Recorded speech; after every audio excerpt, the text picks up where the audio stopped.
everyone. Welcome to another episode of POPercast, your peek behind the curtain of everything going on at Pacific Opera Project. I'm Jennifer Miller Hammel. With you as always. It's great to be hanging out with you once again. Today we're also hanging out, in Studio BB, my very messy back bedroom. For those of you who are watching the video version of this podcast, you'll get a peek at what's going on here in my office space. Feel free to look around for Easter eggs and opera scores and toys hanging out here behind my head. Well, not only are you getting a peek behind the curtain and a peek into my backroom studio, but we are also going to be heading into the pasta kitchen for Pacific Opera Project's upcoming production of Don Bucefalo. And if you've never heard of this opera before, don't worry. Neither had I until Josh announced that we were doing it on this season. And there's a very good reason for that. Don Bucefalo, while a big hit in its day, has actually not been heard in the United States since 1867. Yeah, this is a long overdue U.S. revival and the first time this opera by Antonio Cognoni has been heard in Los Angeles. Now, to give you just a little insight into what you will hear starting on November 2nd, Antonio Cognoni was a student of Gaetano Donizetti. Donizetti, who wrote The Elixir of Love and Lucia di Lammermoor, two operas that we've done here in the past at Pacific Opera Project. You may have actually seen me in Lucia. I was in the chorus for that. So when you come and hear Don Bucefalo, you may hear some similarities between the operas of Donizetti and the bel canto stylings of Cognoni. Well, who better than to dig into some of those musical similarities than Don Bucefalo's own music director, Kyle Naig. I had a chance to sit down with Kyle just a couple of days ago, and he gave us some really great insight and some stories behind what we have in store for Don Bucefalo.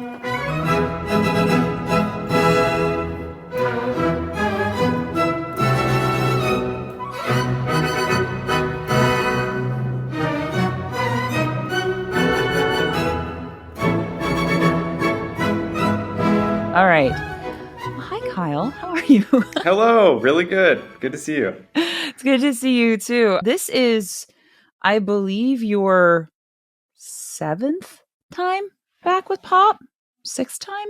I think that's true. I confess that I did not count before I hopped on here. I have the list right here in front of me. So let me see here. Okay. And I just want to make sure I get it right, too. And stop me if there's one I'm missing. So we were introduced to you during COVID fan tutte. Yes. Obviously during COVID. The La Corona Il Parnaso Confuso double bill. Yep. The revival of Trouble in Tahiti. Yes. Elixir of Love, which was also the revival of that just a couple seasons ago. Ercole, and then Barber of Seville, and now Don Bucefalo. Yeah. lots of similar repertoire in there. Some outliers, but the Venn diagram between Barber and Elixir and Bucefalo is fairly overlapping. Yeah, and I wanted to get to that in a moment. But I wanted to start with you, again, thinking about the kinds of rep that you've done with the company. Do you find yourself definitely more adept and more comfortable in the comedic world when you're working with a show? Yeah, I'd say that definitely has been a comfortable and fun on-ramp from my whole life as a pianist and, playing continuo for Italian comedies. That's how I met Josh. I'm sure we talked about it on a previous episode, but I was playing rehearsals for Barber and playing, continuo for Barber. I really love that stuff, and it's something that I still do a lot of. And so, yeah, I'd say, the types of show where you're really involved with what's happening on stage, even more so than other conducting gigs that don't have a continuo component. And I guess it's not just the action of playing keyboard and then jumping back in for the number and then playing keyboard again, but it's also how integral the orchestra is to all these snappy comedies where there's a tempo change every bar. So yeah, I'd say that has been a very fun part of working at Pop.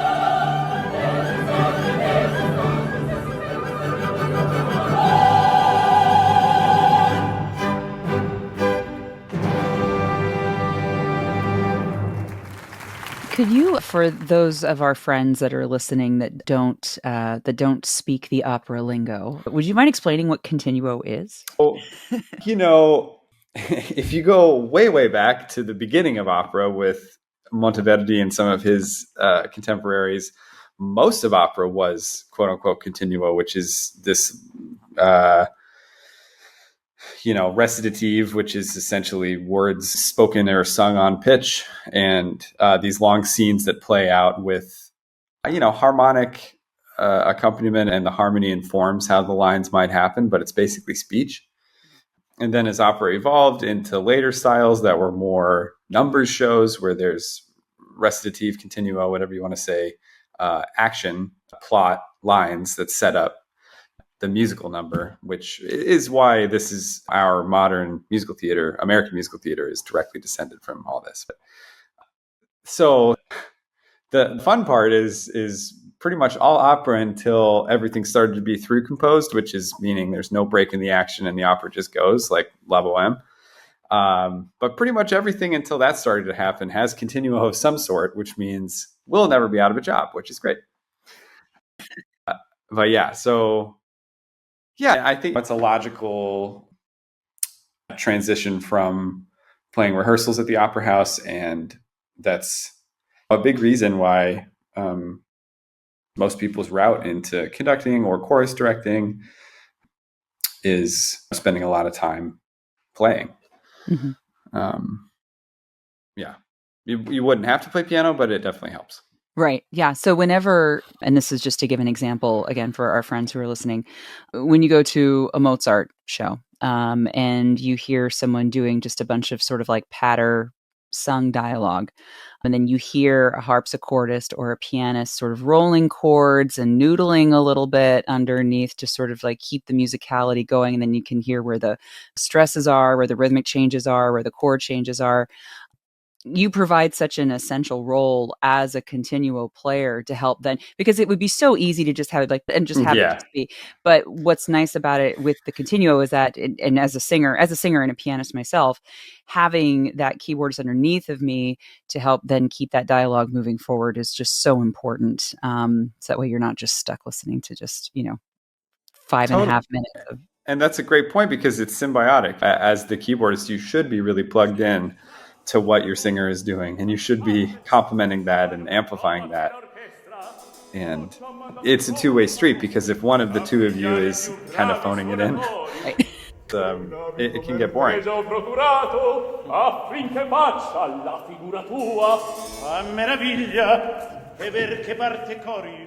Well, thinking about this show we have coming up, so this is a long overdue U.S. revival for Don Bucefalo.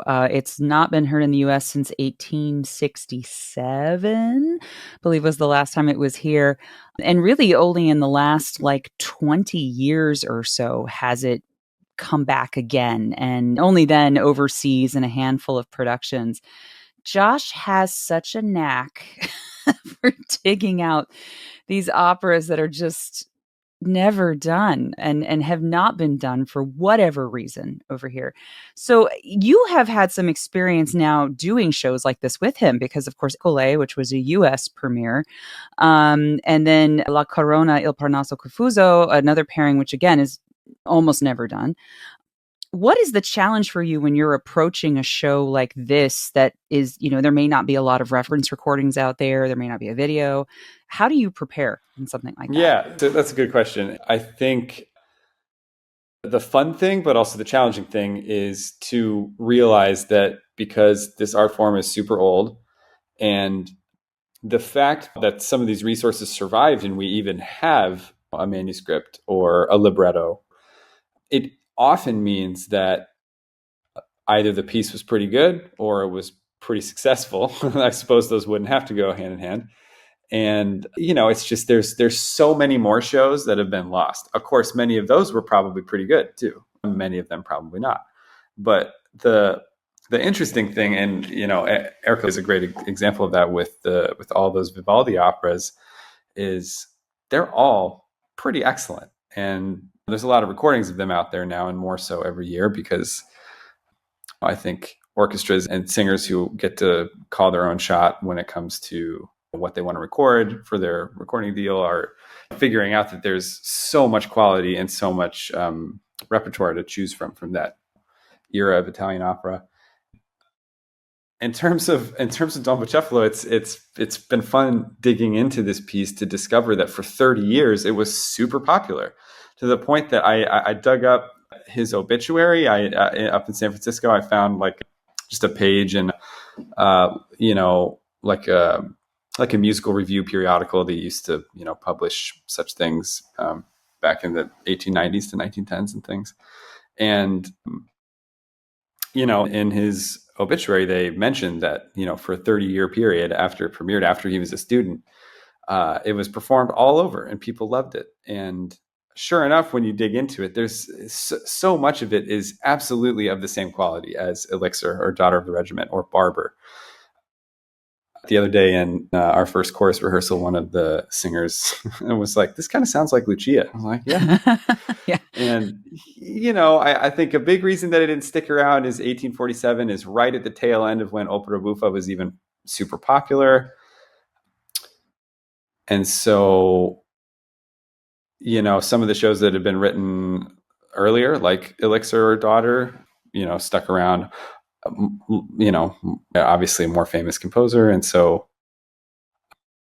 I think because Cagnoni kind of stayed in this lane, I guess I should mention that opera buffa is bar, like Rossini, funny with very a lot of sticky, virtuosic singing. Yeah. Super virtuosic, both in like the fireworks way with the sopranos and the tenors, and also in the patter way with the mezzos and the baritones and the basses and things. And so, by the mid 19th century, that was kind of on its way out in popularity. It was already the beginning towards Verismo and towards German opera, right? Because this was a period after Rossini was like, "I'm done. Yeah. I've written everything I want to say." He'd gone into his retirement. Yeah. And that's why the Venn diagram of this show with all of these great Donizetti operas is, but they're not a ripoff, right? It's not one to one. And I guess to come back to your actual question, the challenge is to think about, okay, why was this so successful? And that we still have, there's a critical edition of the score of this show.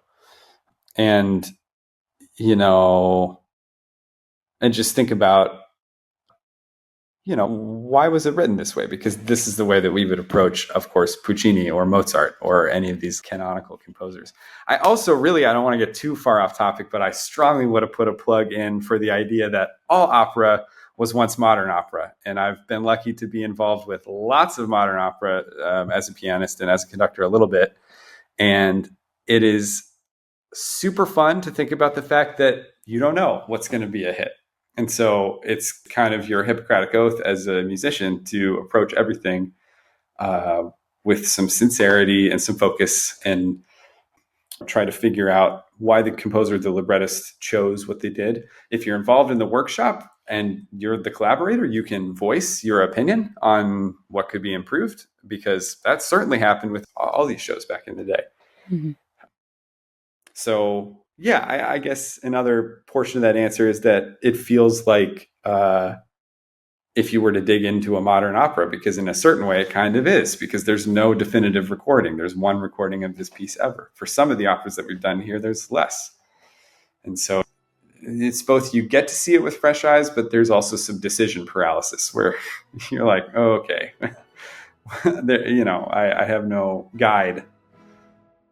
So you just have to go off of performance practice from the era and, the things that we all know, the cast and the chorus and the orchestra, about how to perform. Yeah, and Cagnoni, of course, being a student of Donizetti, again, another reason why you hear so much of that influence in his music.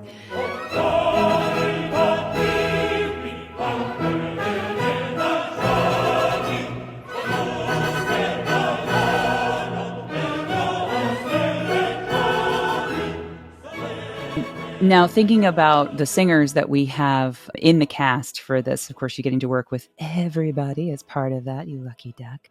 Well, and Joel Bazoon is, of course, like he's one of my favorite singers in the area. He's done a lot of work.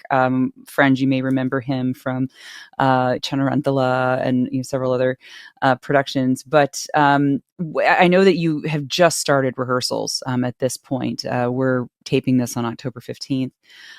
What are some highlights that you've had so far with working with? Have you just had chorus rehearsals so far? Yeah, as of today, I've only had some Zoom meetings with, and a lot of these people in the cast are friends, so people I already knew. But some, like Joel, I'm so excited to work with him because I've never worked with him before. And so I had a couple short coachings along the way with some of the principals, but yeah, mostly it's been chatting about decisions we want to make or tempi and all that kind of thing. Mm-hmm. But it's such a great cast, and it's going to be a blast because it's all, I like to talk about the fact that this industry is the same 300 artists doing, all these things all over the country. And so it's, it's cool to, it's just, Armando and I have been friends for probably a decade. We've worked together countless times. I'm so excited to work with him. Veronique and I have been dating for almost 3 years. Actually, I think it's unclear exactly when our anniversary is because I don't think we chose a date, but it's either today or tomorrow or the next day. Well, congratulations. I shouldn't say on a podcast because I should consult with her about when our anniversary actually is. I haven't actually gotten to work with her very much. We met at the same summer festival, but we didn't meet on the same gig. And so it's been actually fairly rare that we actually get a gig together. And so that's going to be super fun. And, Mariah's amazing. I've worked with her before. Mm-hmm. Erin's fantastic, but I never worked with her before. She's great. Pop listeners, you probably remember her from Rzalka. We just heard her as a Jesse. I missed that one. Oh, she was so good. So good. Eric was just in a production of a new opera that we workshopped in Austin. That's kind of what I was thinking of earlier, just in terms of being involved with the process. He's an amazing artist. And, yeah. It's going to be a great group.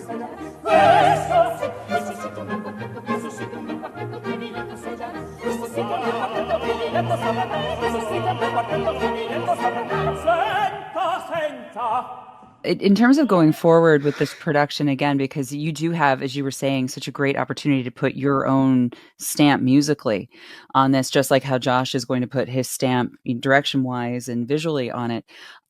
What do you feel like your mark is going to be on this show? What is going to be the Kyle mark on Don Bucefalo? Oh, that's a really good question. I had not thought about that. So I don't know that I have a prepped answer. I don't know. I think it's related to treating everything with the same energy as you would a standard. Because the music is really good. It's challenging that there's no kind of tradition out there with the piece, but that's also very freeing. And so even some of the numbers that are a little bit I don't really exactly know what he was going for with the way this text is set or the way that this number runs into the next one or when the recit happens. It's, digging into all that with the same enthusiasm that we would an opera that gets performed 1,500 times a year throughout the world, So I think that's the idea.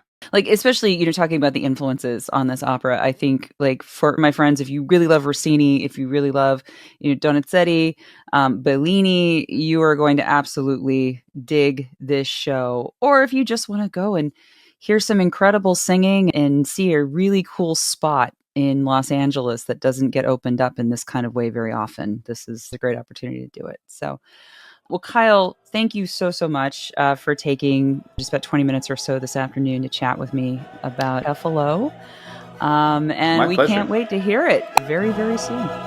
Yeah, it'll be a blast. Thanks for having me.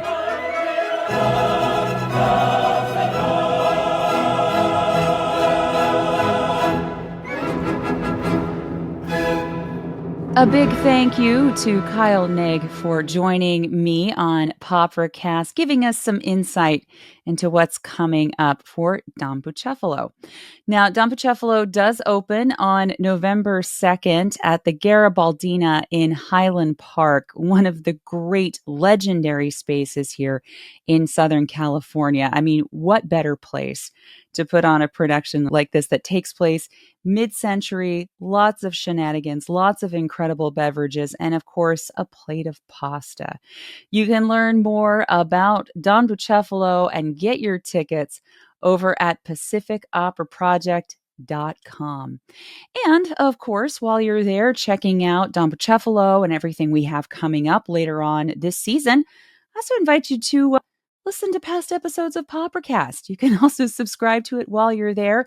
We have some great recent episodes surrounding Madame Butterfly, Rosalka, as well as everything we did last season. Again, you can check out those episodes through PacificOperaProject.com. And while you're there, let us know if there's anything you'd love to hear on the podcast, because honestly, we can't do this without your support. We're looking forward to in future episodes not only covering all the productions during a pop season, but also bringing you episodes with opera singers and talking to folks about just general concerns and concepts in opera. So if you have a suggestion for the podcast, feel free to let us know through the website and on our social media channels. You can also check out our live streams over there, hosted by yours truly. You can find those archived on our YouTube channel and at PacificOperaProject.com. So with that, I just want to give a big thank you to my producer, Rob Webb, who works so hard behind the scenes to not only get POPercast out to you, but as well as our live streaming content. We simply would fall apart without Rob. So a big group hug and thank you to Rob. And with that, I'm Jennifer Miller Hammel. Thank you so much for listening to POPercast, and I can't wait to see you at Don Bucefalo.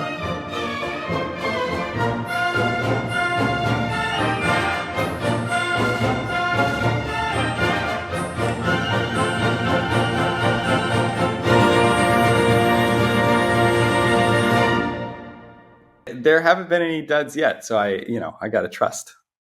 Yeah, no, absolutely.